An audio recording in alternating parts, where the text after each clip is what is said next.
I know how it's going to end now. I'm going inside the video, through the computer, into the screen.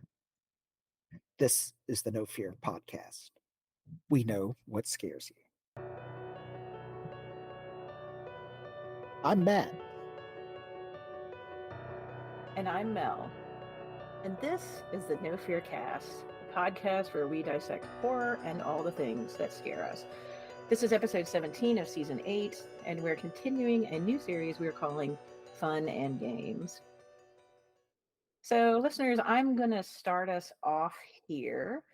And I guess I'll just say from the top, ironically, I am back this time after having to sit out last recording. But unfortunately, Lisa was not able to join us. So you've got me and Matt tonight. And we miss Lisa and wish she could have had this conversation with us. But we look forward to having her back on the podcast for the next episode. So what I'm going to do is I'm going to talk a little bit about the movie that Matt and I are going to be discussing. I'll give a little bit of an introduction to it, and I will give a little bit of the plot and give my impressions, and I will pass it on to Matt. So tonight, Matt and I are talking about the 2021 film We're All Going to the World's Fair, which was written and directed by filmmaker Jane Schonbrun. I hope I'm pronouncing their name correctly. Schonbrun is a trans and non-binary filmmaker and curator, and they did this film, and they have a movie coming up this year titled I Saw the TV Glow.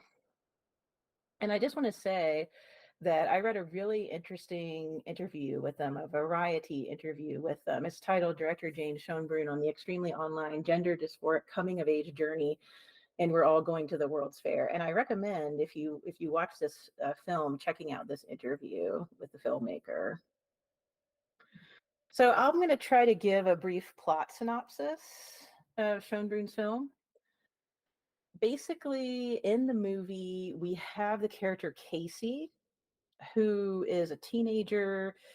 I believe Casey is around 13. I can't remember if we get an age.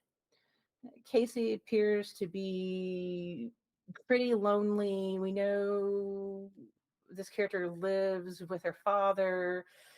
The father, in the few moments we see him, is very loud, yelling for her to go to sleep at 3 because she's watching videos on her computer, kind of making noise.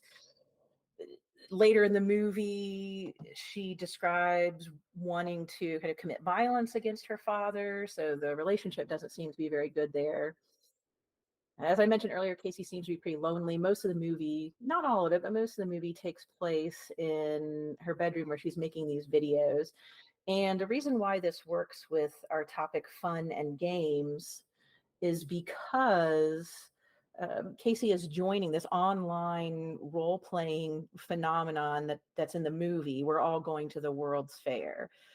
And the idea, Matt, you may correct me if I'm wrong in any way, but the idea is that the person who wants to join this says, I want to go to the World's Fair 3 times, puts their blood on the computer screen, and then supposedly they make these videos checking in with everyone, and they can make horror videos. Casey talks about how she loves horror movies and wanted to live inside one, and so that's why she wants to do this game. And as they make these videos, which I believe were made by actual kind of people who make videos on the internet, on YouTube, in kind of the horror lines, you get to see those as Casey watches them.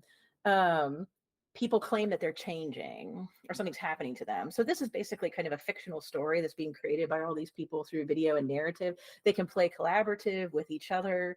They can play collaboratively with each other, work by themselves. And we see this character kind of, from the quote that Matt said at the beginning, kind of almost merge with the video, almost merge with the game in some ways. And then there's one other character. Oh my gosh, I'm blanking on that character's name. JLB. JLB wants to collaborate, and so Casey and JLB start communicating via Skype. JLB will only show like a sketch that he's made of his face. He's an older man, middle-aged man, and so there's some interesting kind of thoughts, I guess, I started to have about that relationship. But I don't know, it's very ambiguous as to this friendship they seem to strike up. Um, and ultimately, toward the end of the movie, the perspective, as Casey gets sucked more and more kind of into this, and um, JLB tries to maybe pull her out, the perspective kind of changes, and the movie, kind of spoiler alert, ends with JLB appearing to be being interviewed about Casey and what happened with the game. This also has elements of found footage in it as well, because we're mainly seeing the videos that these people are making. It's very rare that we get connective tissue. We're either watching them record the videos or watching them watch videos. So I guess I'll throw in some of my impressions. I thought this movie was really interesting. I know Lisa put a list of fun and games movies in the doc for the original episode, which I had seen because I had thought I would be able to join y'all. And this one kind of caught my eye because I'd never heard of it before. And I looked it up and I was like, hey, maybe we should check this out. So we ended up doing it.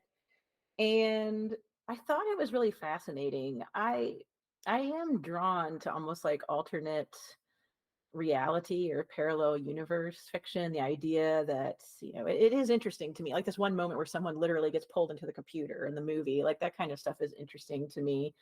That there's like some sort of intermediary role between ourselves and fiction, or ourselves and media, and I thought that was interesting. Of course, Lisa mentioned in our doc about this that there's kind of a, examination of internet culture, the idea of like urban legends and how different stories are created and shared. There ends up being like all these books and articles about the game. So there's this lore about it. And I thought that that was really, really interesting as well. Matt, I guess I'll stop there. First off, do you think that my plot summary made sense and did the movie justice? And secondly, what were your impressions? I think that was a good plot summary of the movie. It definitely, well, having seen the movie, it made sense to me. But it definitely felt like it would also be accessible for anyone who's listening who has not seen this movie, since it is a uh, not super well known one. But as far as my first impressions, and I know we kind of mentioned this briefly before we hit record on the episode, but my first impression was that this movie was very, very, very slow. Um, Now, that being said, I can appreciate that. It's just not what I was expecting, given the kind of plot synopsis of the movie. But it makes sense to me why they made the movie the way they did, and in particular, there is hardly any point in the movie where there's more than one character on the screen. It's a very isolated movie, and that leads to the slowness. I was hoping that there might be a little bit more building with the tension as it starts to really get going. But overall, I liked the movie, and I really did enjoy. Well, I won't say enjoy because it was a lot of it was very uncomfortable, but I appreciated what they were trying to do with the story and the themes that they were presenting. And I liked the found footage aspect of it too, kind of interspersing these clips of other ideas, or not ideas, excuse me, other videos from the internet that had, about this World's Fair thing. And I guess maybe we should kind of start by talking about what the World's Fair is, because it's not really clear. It's never really fully elaborated on, besides being this online multiplayer horror game. And when we say online multiplayer, we're not talking about like an actual video game that's been designed. It's a collaborative game that people on the internet are playing with one another, and so they'll record videos, and then other people will respond in comments or with their own videos, and they sort of build this mythos together collectively, essentially. And I really loved that idea. I guess the idea, though, of going to the World's Fair, and you can't see it because this is a podcast, but I'm making some kind of air quotes. I guess the idea of it is that when you, the player, are your character is slowly changing in various ways, and being as they are drawn into this whatever this World's Fair is, some sort of supernatural place or something along those lines. It's hard to really give a good description if you haven't seen the movie, but it's I mean it's kind of like, well, it's kind of like Hellraiser in some ways, where it's like they're going into this other dimension, sort of, but they're also disembodied and here in our dimension as well. It's Mel, is that making sense, or am I clouding things up? I feel like now I'm questioning myself here. No, I think that does make sense. And I just, that got me thinking about the interview that I had read. And the Variety interviewer asked the creator about the World's Fair. And they said they had read a book called Imaginary Futures, which was a book of theory, I'm quoting here, that used the World's Fair as its jumping off point to talk about this idea of the futures that we imagine for ourselves versus realities that eventually exist. And then they say, I read that book, and then months later in a long walk, the name "We're All Going to the World's Fair" came into my brain. And so they describe it as kind of a subconscious thing, that they were reading this book and then this phrase, came into their mind, which I think is really interesting because it kind of mimics a little bit of what's going on in the movie. But yeah, I agree with how you were describing it too, because again, I don't know. I don't know that you can spoil this movie because it's more an experience than anything else.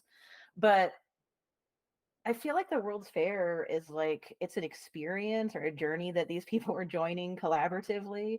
But by the end, you have the the man that she kind of befriends online say that when he caught up with Casey later, Casey said, let me see here, that they made it to the fair as if this imaginative, I don't know, the idea of the imaginative reality versus the existential reality had merged, but they came back. Like Casey came back from the World's Fair, according to his story. And so I thought that was interesting that these people are collaborating on this like game or fictional world, but our main character in a weird way almost seems to feel like they accessed it in some way as well. So it almost functions on like two levels, um, which maybe plays off the other kind of binary we see between Casey's real life in the room with the father and Poe the stuffed animal, and then the life being built through these videos. I feel like I'm like talking around in circles, or maybe like getting into like simulacra or something. But I'm trying to kind of build on what you were saying.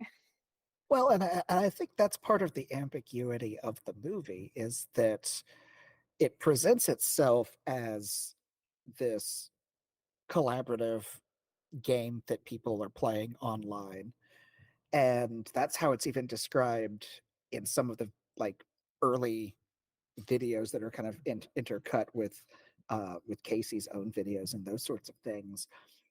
But then there was one that I can't remember if it was a video or if it was JLB himself, but somebody saying that the World's Fair is a lot older than what you think of as this game. I think it was actually JLB that said that, which Yeah, it was him. Yeah, when he was telling her about the lore. Yeah.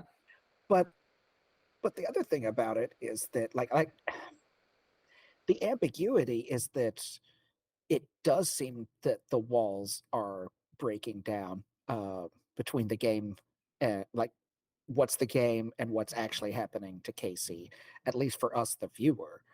And I mean, she really does seem to be enthralled into this change, whatever is happening, up until the very end when JLB is talking to her and like talks to her like out of character and breaks the character and is like, this is a game, right? And she kind of pauses and is like, well, yeah, of course, but I'm just playing the game too.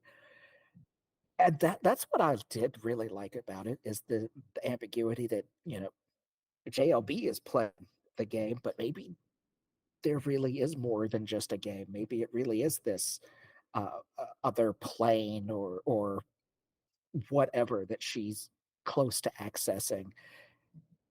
That's really what the movie kind of gestures at. And I feel like if it was maybe just a little bit longer, and it's weird saying that to a movie that I just said was super slow, but once it gets going, it really does like kind of pick up. But if it was just a little bit longer and had a few more scenes of just kind of leading up to the climax to give us a feeling of either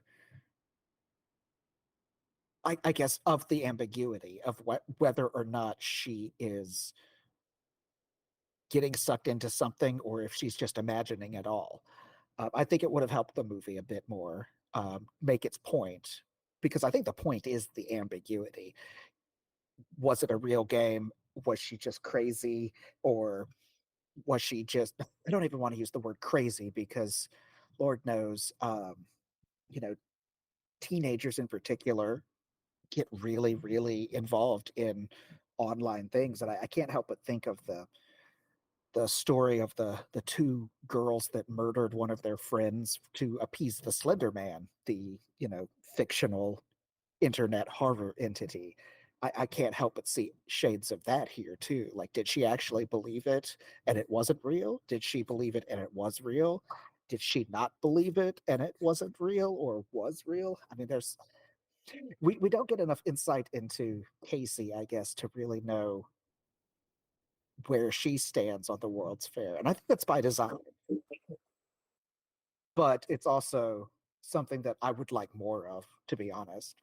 I agree. And there is this almost coming of age aspect to it. And you're right. I mean, I think the fact that she's a teenager also plays a role into this trying to find a place for oneself in the world or a feeling of um, not belonging or a discomfort with one's identity. But at the same time, Casey says a few times that she's into the fictional aspect of the game.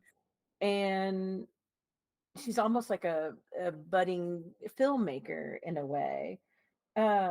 So I was thinking while you were talking that we know at one point that she tells the camera that when she was younger she would sleepwalk, and she said she felt like when she was sleepwalking, um there was this, if I remember right, it was that she almost felt like she was separated from her body or like possessed in a way, which kind of makes me feel like she would be drawn to the narrative of changing. Um, yeah, she says she liked to tell herself scary stories until it felt like she was watching herself from outside or was possessed. And in some ways, that lends that ambiguity as well because it's like, is she prepared to try to have these experiences, or is she in a perfect place in a way to fall into this World's Fair game, or is it that these stories that she's telling us about things she experienced in the past is part of the fiction that she's creating because she's playing the game? Because that moment that you mentioned when JBL or JLB says to her basically like, hey, this is a game, like I'm talking to you outside of the game now. Casey seems so shocked that as a person watching, I was like, is she shocked that he thinks that she's getting sucked into the game and that's becoming her reality?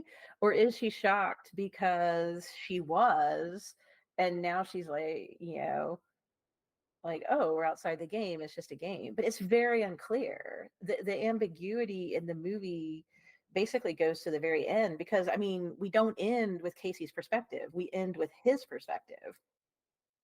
So both narrators, both perspectives are unreliable in the grand scheme of things. Yeah, definitely. Both are untrustworthy and unreliable. I completely agree with that statement. I I feel like it's hard to discuss this movie without kind of jumping to the ending a bit. So maybe we should give a bit of a spoiler warning if we do discuss the end of the movie coming up here. But um, yeah, it ends. Well, do you agree? Should we go ahead and kind of jump to the end? Sure. I mean, if we want to discuss specifics along the way, we can. But no, I think we're probably ready to get to the end, because you're right. I think the most information we get is at the end, even though it's so ambiguous. Well, and so the ending really is that confrontation that JLB has with Casey, where he steps outside of the game and talks to her because he seems to be genuinely concerned for her. As you you can't quite tell, again, with the ambiguity, because he says, I'm stepping out of character, this is all just a game, right? And she's like you said, kind of has that shocked, but like, yeah, of course it's a game. And then she basically just cuts him off. Like, she's angry and cuts him off and tells him not to message her again. Um, and there's this odd scene of him, because there are these moments in the filmmaking where it's like the camera actually follows the person, like the character walking around, and I'm assuming it's meant to be just like an omniscient narrator type camera, like in most films, because they're obviously not recording themselves at these moments. And so he leaves the computer, and you see him walking through this fairly empty house that's fairly large, actually, and goes downstairs and goes into another room, and then kind of thinks better of it, turns around, goes back up to the computer, and basically just like puts his hand on the screen and kind of like starts praying. And that's that's the real ambiguous part, because in that final interview that he gives, because we don't see anything from Casey's point of view again after this, he says that, as you mentioned, that there was that moment where she felt that she was actually joining the World's Fair and could actually see it and was actually about to be there, but she felt someone else pulling her back. And he says that he spent the entire night like basically praying for her with his hand on the screen. And that's really where the ambiguity really lies for me, because if he really thought it was a game, was he just praying for her, or was he legitimately like praying for her with his hand on the screen? Because the whole thing has to do with the World's Fair being this online thing. Like, one of the things you do is you cut your finger and wipe it across your monitor as you're saying, I want to go to the World's Fair. So I don't know. I mean, there's this nice bit of moment of, well, does he believe it too? Or was he just kind of helplessly praying, and that was just how he chose to express himself doing it, but he didn't actually believe that he was saving her from the World's Fair so much as he was saving her from some kind of psychosis, because she does reveal to him, according to him, that after that time she spent some time in a assisted care facility. I think we would call that a psychiatric facility, in other words. um, but yeah, like, I don't know. What did you make of the ending, Mel? It's hard to talk about this without just circling around the it's ambiguous. Yeah, I'm not sure I can do more than you did with your discussion of it, because it is so ambiguous. I found myself wondering if I could trust his narration of events. not necessarily maybe in a nefarious manner, but we really don't have enough information to make judgments either way. And I agree with you that the touching the computer and praying made me question, because up until that point, it was like he was trying to get her to see that she was getting sucked in this game and it was just a game. And I'm trying to help you make the videos so I know that you're okay, kind of thing. And then she's cut off from him.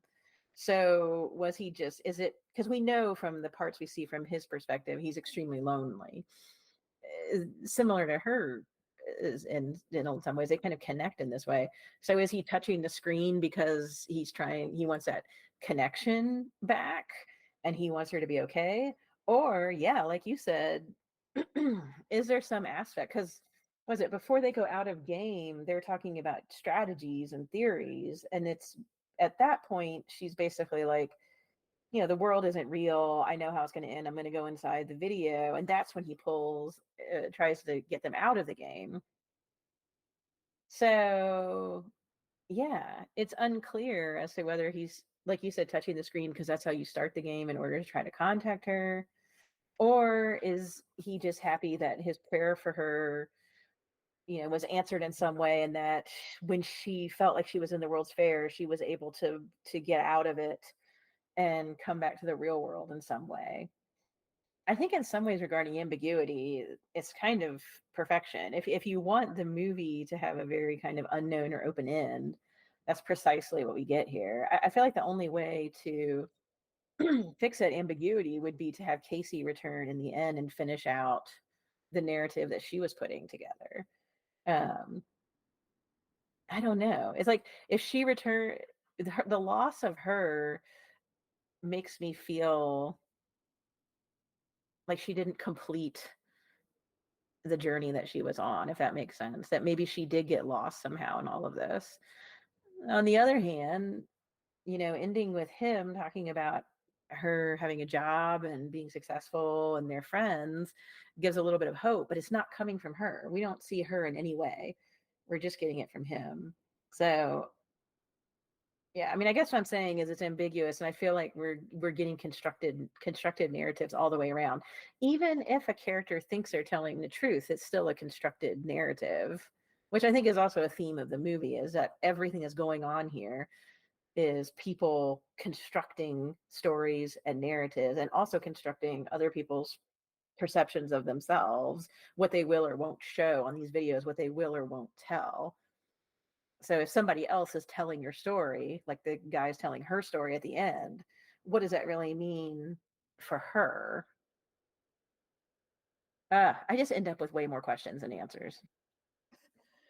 Well, and I think that's a good question because, I mean, she is in the end effectively silenced because she's not the one telling her story. And like you said, we have to, as the viewer, ask ourselves how much we trust his accounting of events. And like you said, he may be being truthful, but I mean, we all may emphasize certain aspects of a story and leave out other aspects because they may be unflattering or we don't like them as much, or maybe we're not even conscious that we're doing it.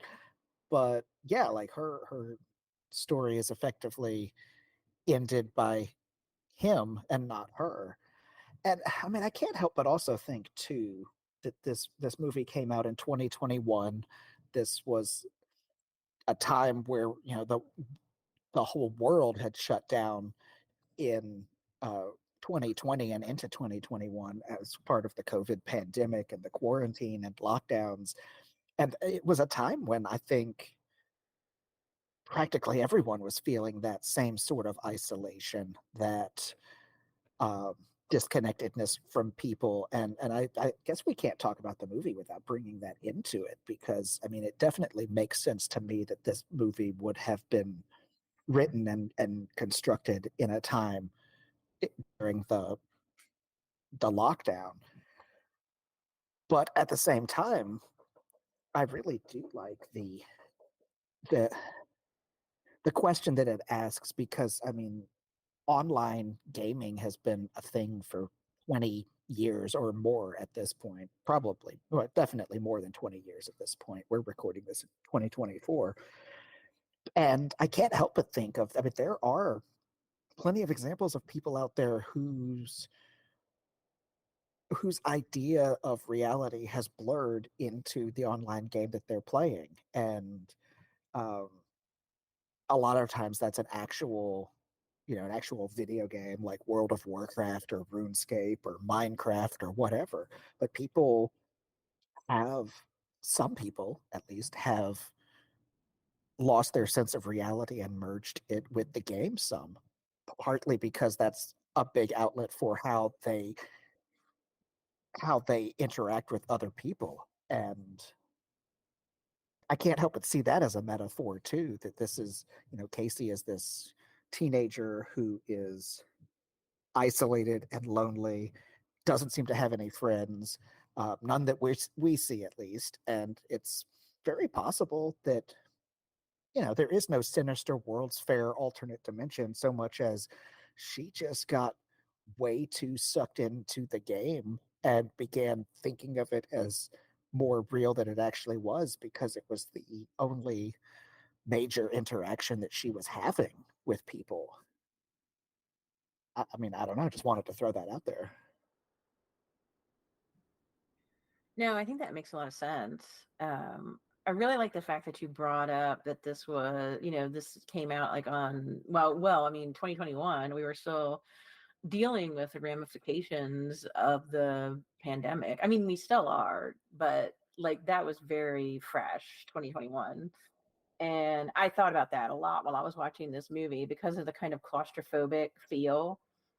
We're only outside a few times. We're mainly in Casey's bedroom, sometimes bathroom. She does go to the barn at one point, but everywhere she goes, even when she's out in the woods, she's watching videos um, or making them. So she's watching other people's creative expression and making her own. But like, well, that's a form of communication. It's not like once she actually starts talking to one of the people playing the game. But I think you're right. There's a lot of loneliness and isolation.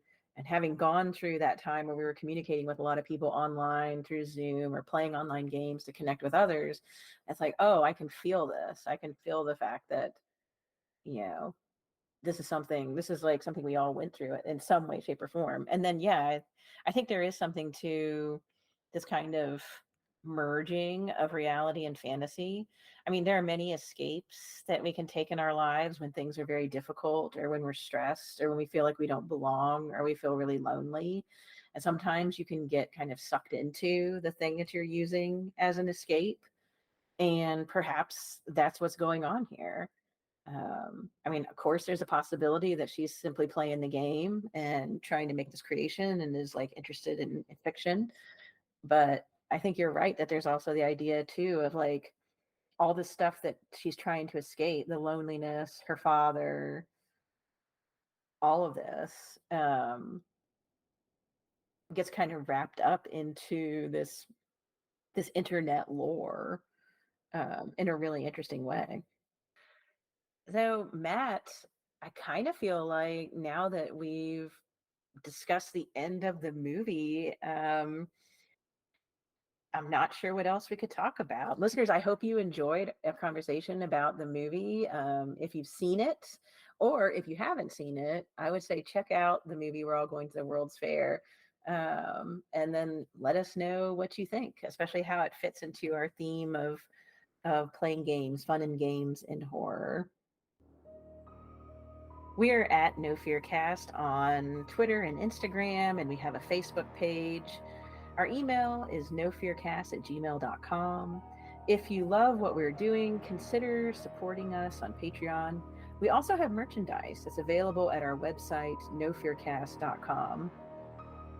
Or you can simply rate and review us, which is entirely free and helps other listeners find us. Theme music by Nicholas Gasparini. And we'll be back in 2 weeks with a brand new episode.